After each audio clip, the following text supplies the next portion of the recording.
Hi everyone. आज के इस वीडियो में हम लोग क्लास 12th केमिस्ट्री का जो चैप्टर नंबर 1 है दैट इज़ सॉल्यूशंस, उसकी इन टेक्स्ट क्वेश्चन का क्वेश्चन नंबर 1.3 सॉल्व करने वाले हैं। तो क्वेश्चन कुछ इस प्रकार से है, calculate the molarity of each of the following solutions. अब इसके दो पार्ट्स हैं क्वेश्चन के। फर्स्ट पार्ट में 30 ग्राम ऑफ कोबाल्ट नाइट्रेट और ये हाइड्रेटेड है in 4.3 litre of solution, and second part है 30 ml of 0.5 molar H2SO4 diluted to 500 millilitre. ठीक है, तो क्वेश्चन समझ में आया। क्वेश्चन में बस आपको ये कहा है कि आपको मोलारिटी कैलकुलेट करनी है और दो केसेस आपको दिए हुए हैं। ठीक है, तो चलिए देखते हैं कैसे सॉल्व करेंगे। ओके सबसे पहले तो हमें जो क्वेश्चन में दिया हुआ है फर्स्ट पार्ट हम लोग कैलकुलेट करेंगे पहले। ओके तो क्वेश्चन में हमें क्या दिया हुआ है, 30 gram of cobalt nitrate dot 6H2O in 4.3 litre of solution. तो हमें पहले वॉल्यूम ऑफ सोल्यूशन दिया है। क्या दिया है हमें? Volume of solution. तो आप यहाँ पे लिखेंगे volume of solution which is equal to 4.3 litre. यहाँ पे आप ऊपर गिवन भी लिख दीजिएगा, ठीक है, क्योंकि ये क्वेश्चन में मेंशन्ड है, दिया हुआ है, ठीक है, इसलिए। ओके तो हमें मोलारिटी कैलकुलेट करनी है। अब मोलारिटी का फॉर्मूला हमें पता है। मोलारिटी क्या होता है? Molarity is equal to number of moles of salute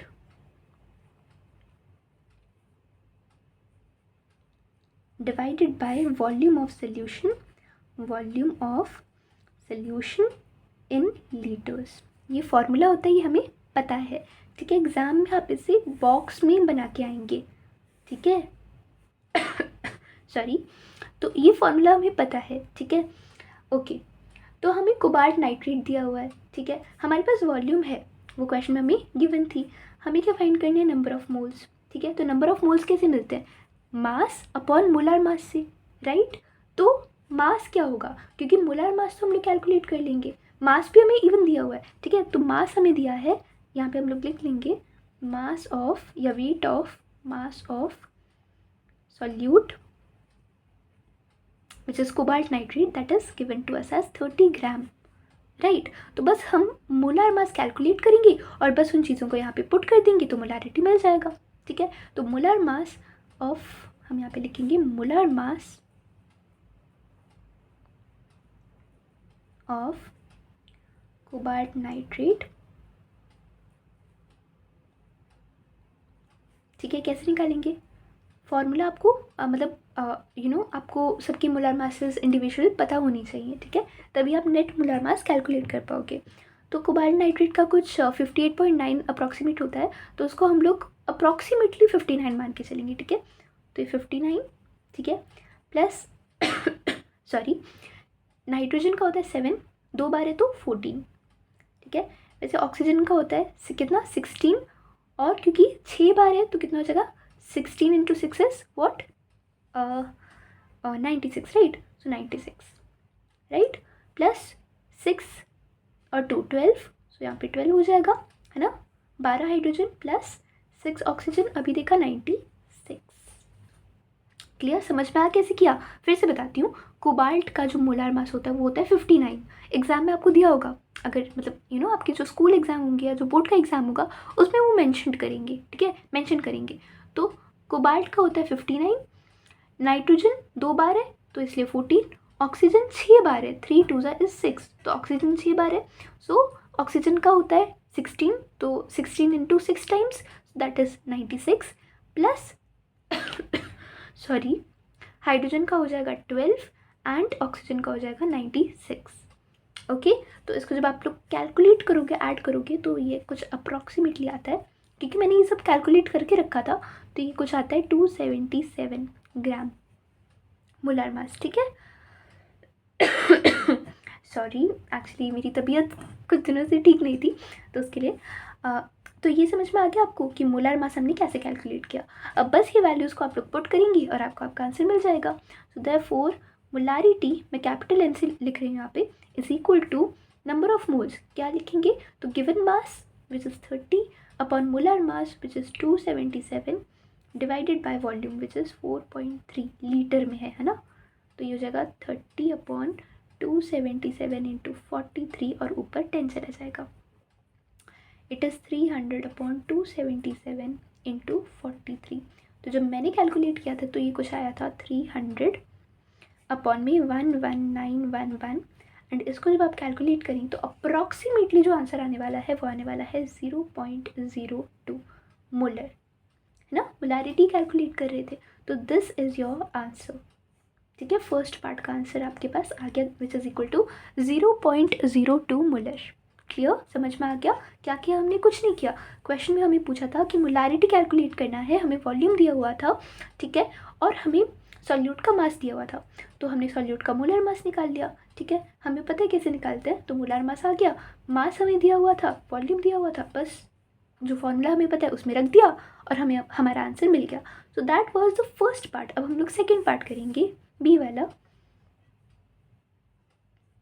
अब बी वाले पार्ट में क्या बोल रहे हैं हमें कि हमें 30 ml ऑफ 0.5 H2SO4, अगर आप देखो यहाँ पे, so 30 ml of 0.5 molar H2SO4 diluted to 500 millilitre.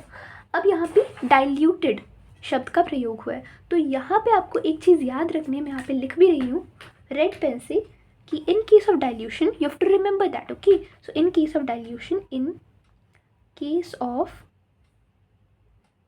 Dilution net moles remain same। जो नेट मोल्स हैं, मतलब जो मोल्स पहले थे वही बाद में भी वही रहने वाले हैं, ये आपको याद रखना है, बहुत इंपॉर्टेंट बात है। और अगर मोल्स सेम रहे, है ना, तो मोल्स क्या होता है, अगर आप देखो मोलारिटी का फॉर्मूला, तो molarity is what, number of moles upon volume. तो अगर मोल्स सेम रहे तो मतलब m और v भी बराबर रहेंगे, है ना, क्योंकि मोल्स इक्वल हैं, तो मतलब जो इनिशियल मोलारिटी इंटू वॉल्यूम था वही फाइनल मोलारिटी इंटू वॉल्यूम रहने वाला है ना। तो आप लिख सकते हैं कि m1v1 is equal to m2v2 right. तो ये चीज़ आपको क्या कर लेनी है, याद कर लेनी है। But it is only possible in the case of dilution. हर जगह इस फॉर्मूला को कोई आप यूज़ नहीं करने वाली हो, ठीक है, सिर्फ डाइल्यूशन के केसेस में ये फॉर्मूला यूज़ होने वाला है। एक और चीज़ याद रखनी है आपको कि इस केस में जो वॉल्यूम होता है V2, ये वाला वॉल्यूम ये बड़ा होता है V1 की, मतलब V2 ज़्यादा होगा V1 के कंपैरिजन में एंड M1 ज़्यादा होगा M2 के कंपैरिजन में। ठीक है, कुछ कंडीशंस हैं जो कि आपको याद रखनी है। अब हम लोग इस क्वेश्चन को आगे सॉल्व कर सकते हैं। ठीक है, तो हमें क्या दिया हुआ है, हमें दिया है 30 ml of 0.5 m H2SO4 diluted to 500 ml। इसमें हमें मोलारिटी फाइंड करनी है, मतलब बेसिकली इसमें हमें फाइनल मोलारिटी फाइंड करनी है। m1 दिया है, m2 दिया है, क्या क्या दिया है देखो, हमें m1 की वैल्यू दी है, m1 is 0.5 molar and v1 is what 30 ml, जिसको आप 30/1000 लीटर भी लिख सकते हो। ठीक है, एंड V2 आपको दिया हुआ है 500 मिलीलीटर। ठीक है, और हमें क्या फाइंड करना है, we have to find M2। तो कैसे मिल जाएगा, बहुत इजी है। सो हमें पता है, वी नो, आप एग्जाम में लिखोगे we know that, what we know that M1v1 is equal to M2v2 right. तो इससे हम लोग कह सकते हैं 0.5 into 30/1000 is equal to M2 into 500/1000 litre में करेंगे, है ना। तो 1000 से 1000 कैंसिल हो जाएगा राइट, एक ज़ीरो से आप यहाँ पे कैंसिल कर सकते हैं और ये हो जाएगा 5/10 into 50 into 3 is equal to M2। Okay, तो ये आप लिख सकते हैं 10 which is equal to 0.03 molar. ठीक है, so this is your final molarity. समझ में आया कैसे किया, कुछ नहीं किया हम लोगों ने बेसिकली डाइल्यूशन का फार्मूला लगाया है। ठीक है, and the formula is M1v1 is equal to M2v2। Exam में आप इसे बॉक्स में बंद करके आएंगे फार्मूला को। ठीक है, so it is an important formula. Okay, और फिर ये जो फार्मूला लगाया इसमें वैल्यू सब्सटीट्यूट कर दिया, M2 आपको ढूंढना था एंड फार्मूला से हमें फाइनली आंसर मिल गया। क्लियर? कैसे किया, आई होप आपको समझ में आया होगा। दोनों क्वेश्चन बहुत ईजी हैं। ये जो चीज़ थी ये याद रखने के लिए है, तो इम्पॉर्टेंट आप मार्क कर लीजिए इसे, ठीक है। और इजी भी चीज़ है ना, कि डाइल्यूशन का केस है। डाइल्यूशन क्या होता है, जब किसी भी चीज़ में पानी डाला जाए, है ना, उसे डाइल्यूट कर दिया जाए।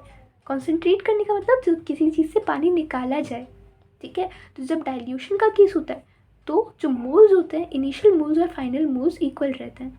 तो initial molarity into volume final molarity into volume के बराबर रहेगा। ये कैसे लिख दिया, क्योंकि मोलैरिटी होता है number of moles upon volume of solution in litre. तो नंबर ऑफ मोल्स इक्वल है, मतलब मोलैरिटी इनटू वॉल्यूम का प्रोडक्ट भी इक्वल होने वाला है। तो वही हमने यहाँ पे लिखा हुआ है, ठीक है। और इसके ये 2 केसेस हैं, क्राइटेरियाज हैं, ये आपको याद रखने हैं, ठीक है। और फर्स्ट पार्ट तो ईजी था, जस्ट वैल्यू सब्स्टिट्यूट करना था, ठीक है। तो आई होप आपको ये क्वेश्चन समझ में आया होगा। Question was very easy and very simple also, okay. So अब मिलेंगे आगे आने वाले वीडियोज़ में अगले क्वेश्चन के साथ। तब तक के लिए अपना ख्याल रखिए। Take care and bye bye.